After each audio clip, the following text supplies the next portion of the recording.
Good morning students. Myself doctor Vishal Tiwari. और जो हमारा वीडियो का जो टॉपिक है वो है राजा मानसिंह। इससे पहले भी हम लोग अपने 2 वीडियो में राजा मानसिंह के ऊपर चर्चा कर चुके हैं, जिसमें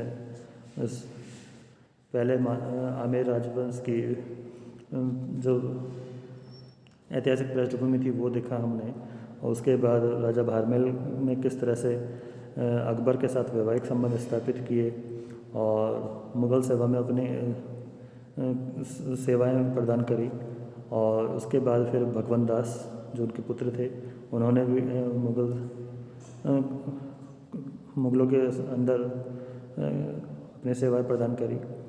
तो उसके बाद फिर हमने मानसिंह को देखा, जो कि 12 वर्ष की उम्र से ही अकबर की सेवा में उपस्थित हो गए थे और जीवन पर्यंत उन्होंने शाही सेवा में ही अपना पूरा बिताया।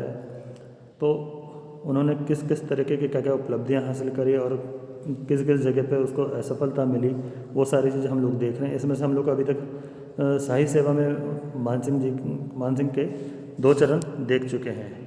ठीक है, जैसे ही हमने बात करी थी मानसिंह से पूर्व आमेर राजघराने की ऐतिहासिक पृष्ठभूमि, राजा मानसिंह, ये हम जो देख चुके हैं। शाही सेवा में मानसिंह का प्रथम काल जो 1562 से 1574 ईस्वी तक रहा था। फिर शाही सेवा में मानसिंह का दूसरा काल 1574 से 1589 ईस्वी। इसमें कुंवर मानसिंह को प्रताप के विरुद्ध भेजा जाना, वहाँ पर हल्दीघाटी का युद्ध हुआ था, जिसमें सफल होकर भी वह असफल रहे। ठीक है, और फिर उसके बाद पंजाब और काबुल में मानसिंह की सेवाएँ। और हमने ये भी देखा था लास्ट वीडियो में कि इस समय आते आते काबुल में रहते हुए उनके स्वास्थ्य काफ़ी मानसिंह का गिरने लग गया था। ठीक है, तो अब आगे हम लोग देखते हैं कि शाही सेवा में तीसरा काल 1589 से 1614 ईस्वी का जो रहा था राजा मानसिंह का, वो किस तरह से रहा। इसमें उनको क्या क्या मिला, जैसे बिहार की सूबेदारी, प्लस मानसिंह द्वारा उड़ीसा विजय और बंगाल की सूबेदारी, और मानसिंह और अकबर के अंतिम दिन, और फिर मानसिंह और जहांगीर, इनके साथ में उन्होंने किस तरह से तादाद में बैठाया, अपना सेवाएं दी, वो सब इस वीडियो के अंदर हम लोग अब देखेंगे।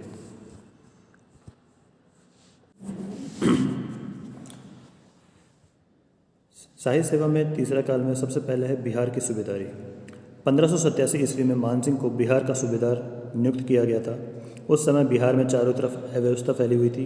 बिहार प्रदेश के स्थानीय राजा और सरदार आपसी संघर्ष में व्यस्त थे और वे मुगल सम्राट तथा उसके अधिकारियों की अवज्ञा करते हुए स्वतंत्र शासकों की भांति आचरण करने लगे थे। उनका अनुकरण करते हुए कुछ पठान और अफगान अमीर जमींदार भी मुगलों की केंद्रीय सत्ता के विरुद्ध उठ खड़े होते थे। ऐसे समूचे बिहार प्रांत में शासन व्यवस्था को लकवा मार गया था।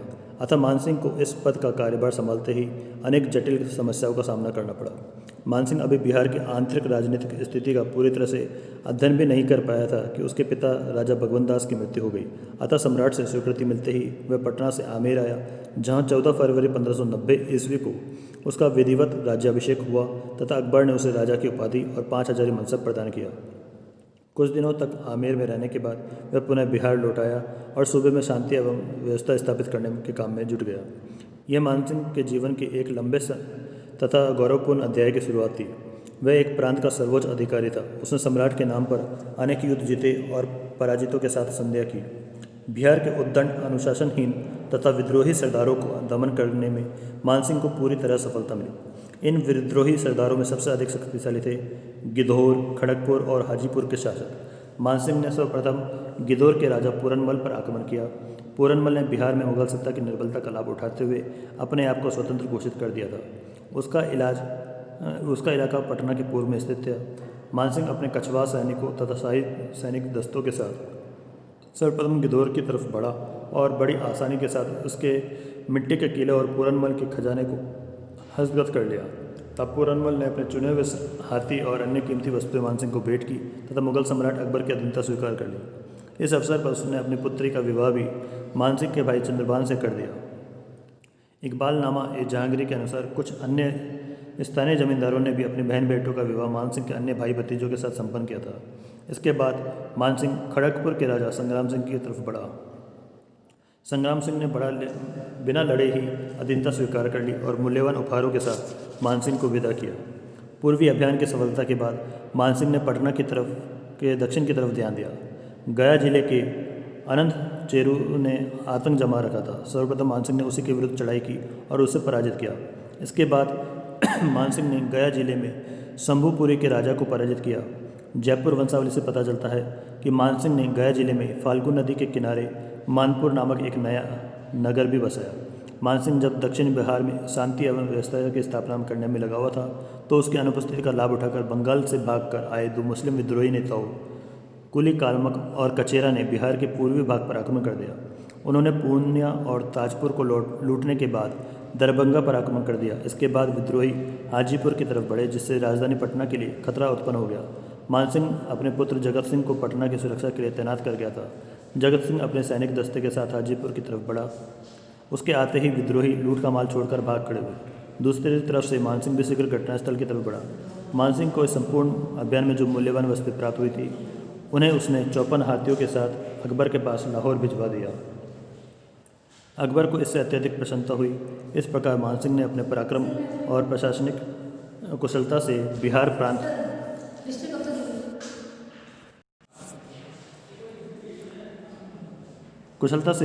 में शांति एवं व्यवस्था कायम की। मानसिंह और उड़ीसा की विजय। बिहार के विद्रोहियों का दमन करने एवं शांति तथा व्यवस्था को स्थापित करने के उपरांत अप्रैल 1590 ईस्वी में मानसिंह ने उड़ीसा पर आक्रमण करने के लिए पटना से प्रस्थान किया। अकबर के आदेशानुसार बंगाल से मुगल तोपखाना भी मार्ग में उससे आ मिला। भागलपुर और बर्दवान के मार्ग से होता हुआ हुगली के पश्चिम में स्थित जहानाबाद तक जा पहुंचा। वर्षा ऋतु के कारण मानसिंह को कुछ दिनों के लिए यहीं पर पड़ाव डालना पड़ा।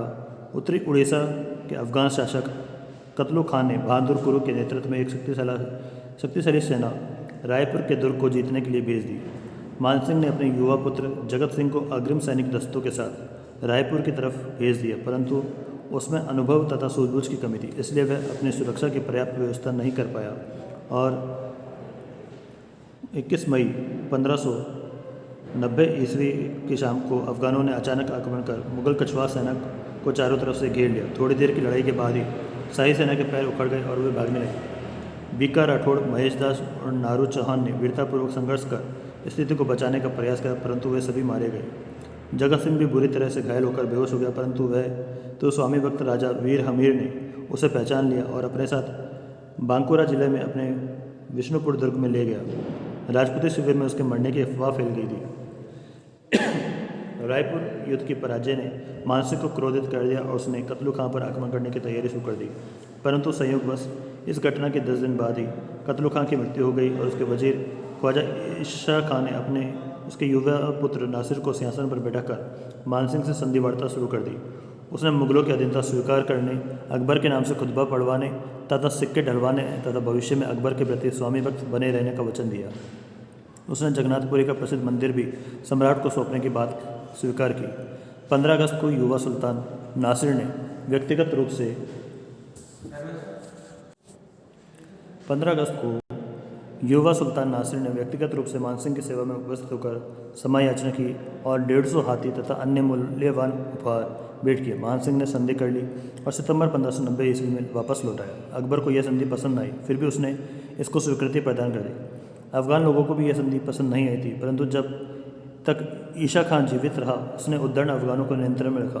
1591 ईस्वी के प्रारंभ में उसकी मृत्यु हो गई और अब अफगान सरदारों को नियंत्रण में रखने वाला कोई बुद्धिमान एवं प्रभावशाली व्यक्ति न था, अतः उन्होंने संधि को भंग करते हुए जगन्नाथपुरी के मंदिर पर धावा बोल दिया और मुगलों के शासक को वहां से खदेड़ कर मंदिर पर अधिकार कर लिया। रायपुर के युद्ध में जगत सिंह की रक्षा एवं उपचार करने वाले विष्णुपुर के राजा हमीर के इलाके को भी पदक्रांत कर डाला। इससे मानसिंह का उत्तेजित हो जाना स्वाभाविक ही था, अतः अकबर उसे आवश्यक अनुमति प्राप्त कर 3 नवंबर 1591 ईस्वी को वह पटना से पुनः उड़ीसा की तरफ चल पड़ा।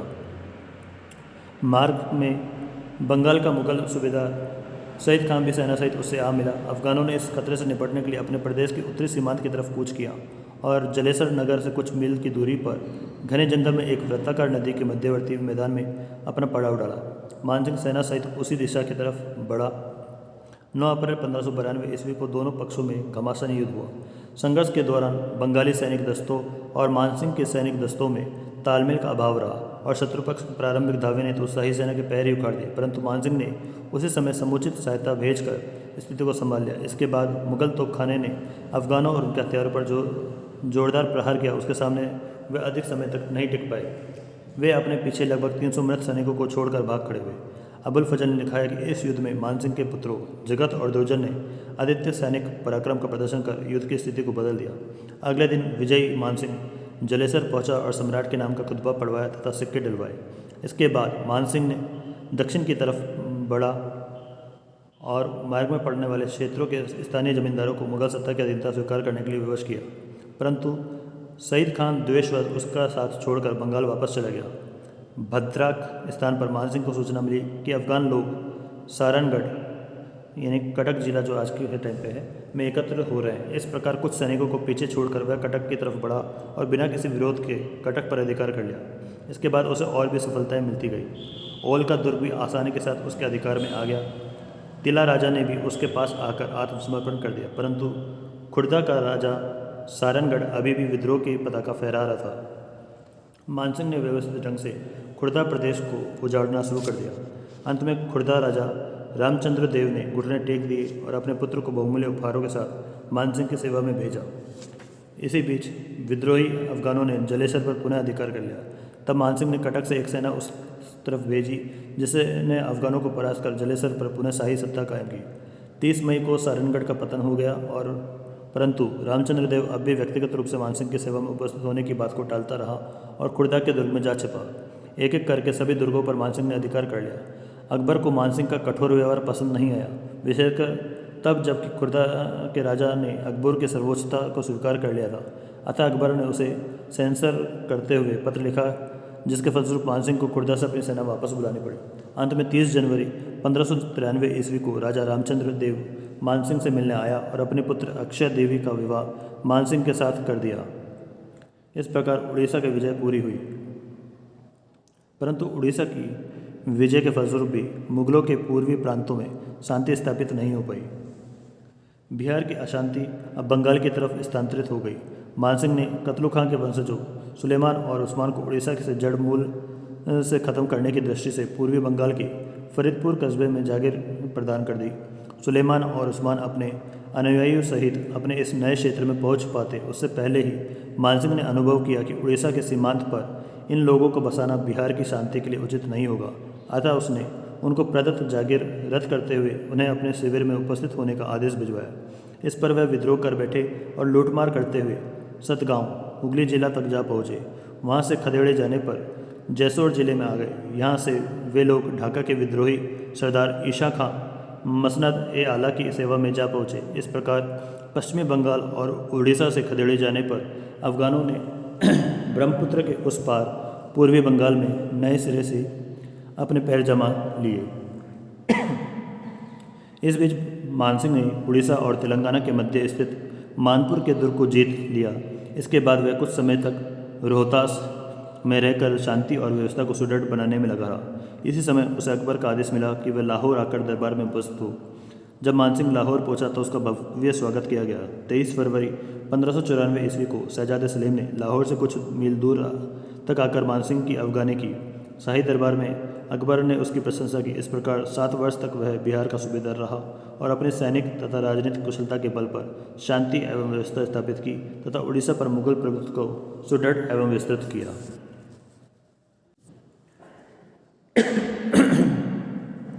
अब हम देखते हैं बंगाल की सूबेदारी।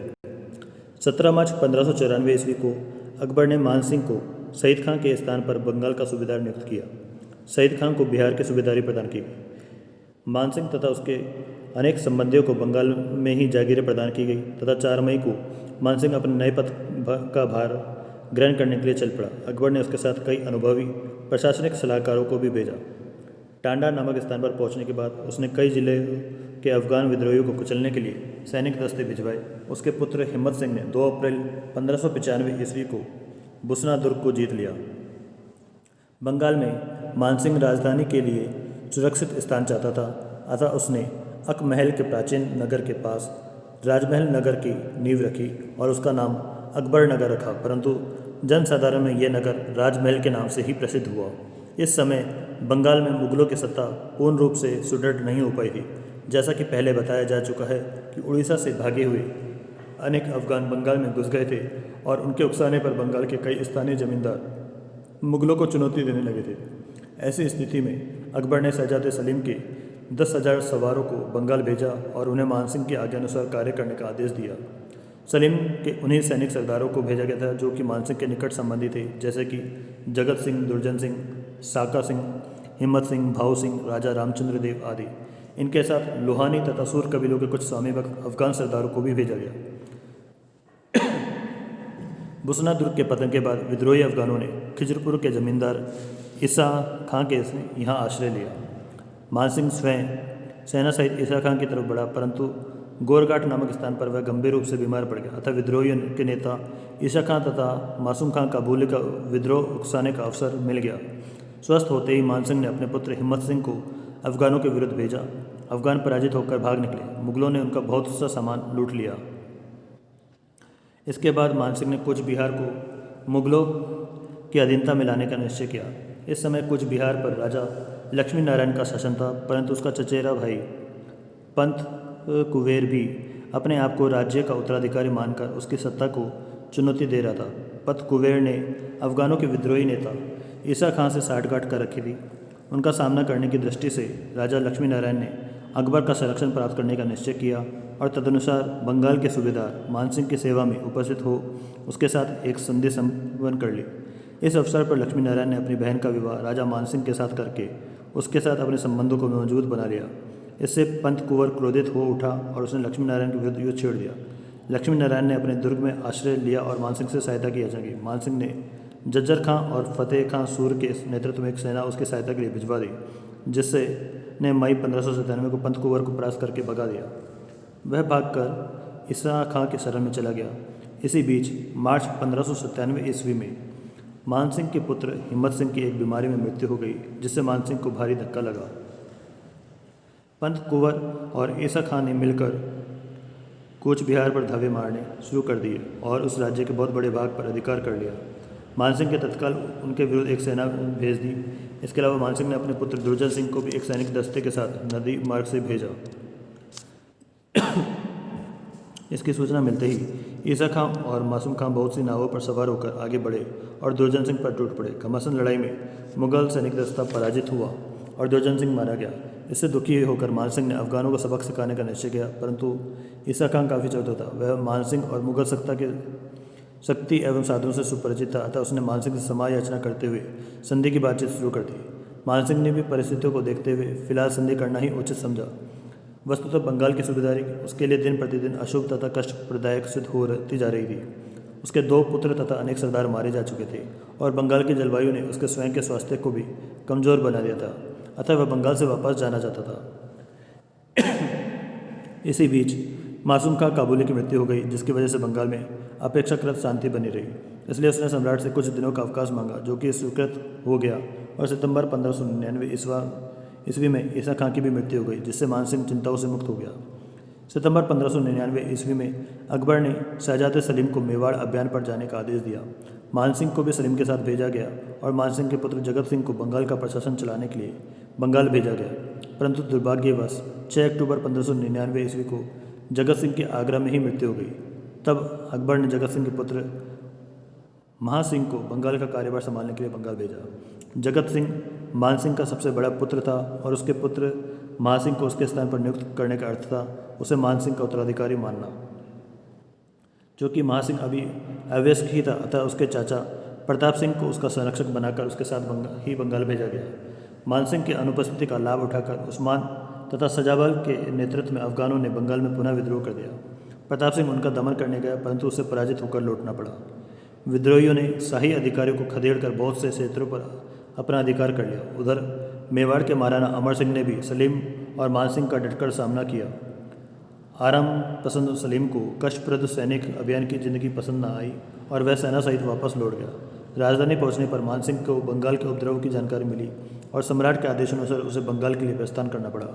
बंगाल आते ही मानसिंह विद्रोही अफगानों पर टूट पड़ा और उसने तब तक शस्त्र नहीं रखे जब तक कि मासूम खां काबुले के पुत्र सुजा और लचिनक कुशाल के पुत्र सैयद ने आकर उसके सामने आत्मसमर्पण नहीं किया।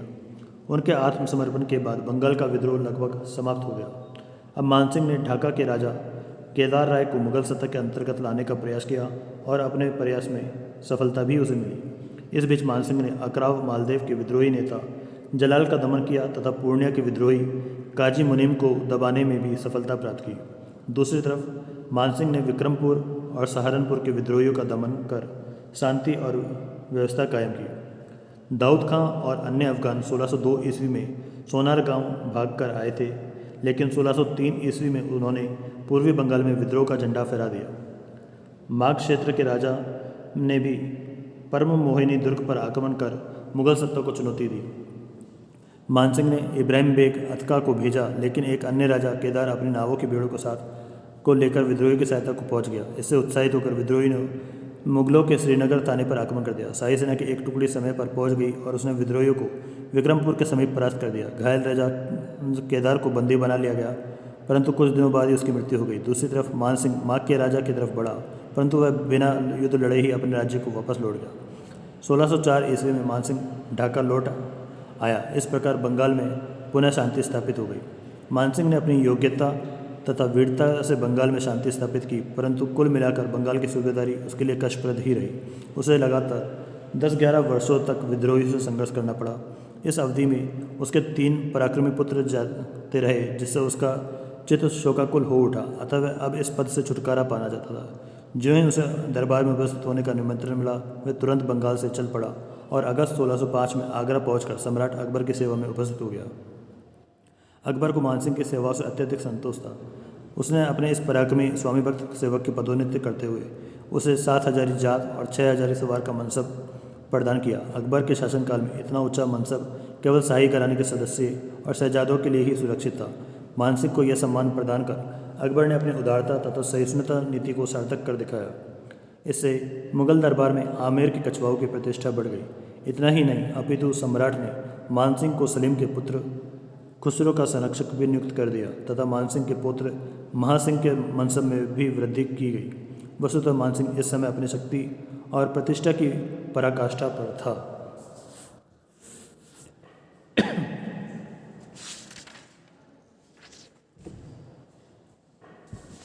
मानसिंह और अकबर के अंतिम दिन। अकबर के अंतिम दिन चिंता, क्लेश और निराशा में गुजरे। 24 अगस्त 1604 ईस्वी को उसकी माता का देहांत हो गया। 11 मार्च 1605 ईस्वी को अकबर के पुत्र दानियल की भी अत्यधिक सुरापान के कारण मृत्यु हो गई। राजकुमार मुराद भी सुरापान के कारण कुछ वर्षों पूर्व मर चुका था। अब उसका एकमात्र पुत्र सलीम जीवित था, परंतु उसके निरंतर अशिष्ट व्यवहार तथा अवज्ञाकारिता ने अकबर को अत्यधिक दुखी कर रखा था। फिर ईश्वर ने सलीम को सद्बुद्धि दी और 15 नवंबर 1604 ईस्वी को वह इलाहाबाद से आकर सम्राट के चरणों में गिर पड़ा। सम्राट ने उसे क्षमा कर दिया, परंतु 10 दिनों तक उसे हरम के एक प्रकोष्ठ में बंदी बनाकर रखा गया। उसे शराब पीने की स्वीकृति नहीं दी गई और उसके मित्रों तथा सलाहकारों को भी उससे दूर रखा गया। 10 दिन बाद उसे रिहा किया गया। अकबर को अब अपना अंत निकट दिखाई पड़ रहा था, अतः उसने खाना मानसिंह आदि विश्वस्त सरदारों को अपने पास बुला भेजा। उसका आदेश मिलते ही मानसिंह बंगाल से आगरा आ गया। खाना भी दक्षिण से आगरा आ गया। शायद अकबर अपने अंतिम दिनों में इन विश्वस्त अधिकारियों से भावी व्यवस्था के बारे में परामर्श करना चाहता था, क्योंकि सलीम के व्यवहार तथा विद्रोह से वह काफ़ी दुखी था। फिर भी इस बात के निश्चित प्रमाण नहीं है कि इस अवसर पर मानसिंह ने अपने भांजे खुसरो जहांगीर के बड़े पुत्र को सिंहासन पर बैठाने के लिए किसी प्रकार का कोई षड्यंत्र रचा था। यदि विचार विमर्श के दौरान इस प्रकार की कोई बात उठी भी हो, तो जैसा कि यदुनाथ सरकार और डॉक्टर रघुवीर सिंह की मान्यता है कि वह उसी समय समाप्त भी हो गई हो, क्योंकि इस प्रकार की योजना निरर्थक थी। कुछ विद्वानों ने लिखा है कि मानसिंह और मिर्जा अजीज काका ने मिलकर षड्यंत्र रचा था, क्योंकि जैसे ही युवराज सलीम सम्राट अकबर को देखने उसे बंदी बना लिया जाए। इस प्रकार के कथन में कोई वजन नहीं है। मानसिंह जैसे चतुर राजनीतिज्ञ से इस प्रकार की योजना को स्वीकार किए जाने का सवाल ही नहीं उठता, जबकि उसे मालूम था कि सलीम का पक्ष काफ़ी बलवान है और अधिकांश दरबारी उसके पक्ष में है। इसमें कोई संदेह नहीं कि जहांगीर ने अपनी आत्मकथा में लिखा है कि मानसिंह ने उसके पिता के शासन में उसका अहित किया था। इसका केवल यही अभिप्राय हो सकता है कि एक विश्वसनीय एवं स्वामी भक्त सेवक के रूप में मानसिंह ने अकबर को सलीम के आचरण तथा चरित्र के बारे में सही जानकारी दी हो, जैसे जहांगीर उससे जैसे अकबर उससे नाराज़ हो गया हो था, परंतु सम्राट बनने के बाद जहांगीर ने मानसिंह के साथ जो व्यवहार किया उससे स्पष्ट है कि मानसिंह ने उसके उत्तराधिकार का विरोध नहीं किया था।